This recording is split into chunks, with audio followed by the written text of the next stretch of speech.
excessively outside-in delivery with the driver leads to a lot of slices. So if you're one of the golfers that really struggles with a slice, there's a couple of things you can do at the wrist level to really reduce your chance of the club traveling as much outside in. Now, the way we use our wrists in the golf swing and the way the wrist control where the club's balance point and the sweet spot are is really important to controlling our path and our club face. So if you're a golfer that really struggles early transition, the club comes very steep and it works outside in, the face gets really open.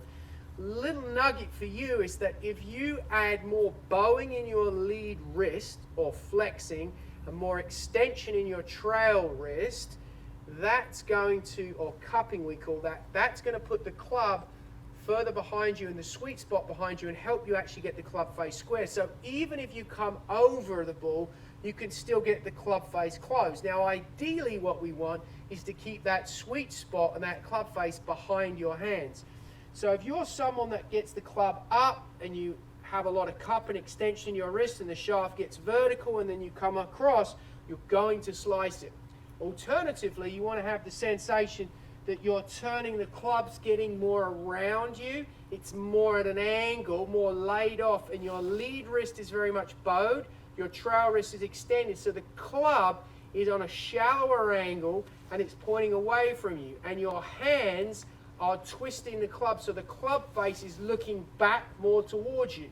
From there, the goal is to try and keep that club head and sweet spot behind the hands as you rotate through.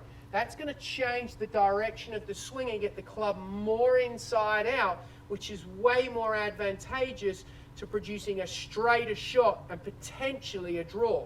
So next time you're in the range with your driver, really hover the club. You can kind of split your hands up. You get the club to the top, twisting where you've got that bowed off laid look. You twist the club and keep it behind your hands as you're coming down. The club face is looking more at the ground and you could swing down the line. That's going to give you the sensation of what it's like to get the club working more from the inside, and you'll get rid of that steep, dreaded open over the top move. Give that a try with the driver to get your club more online and get rid of your slice.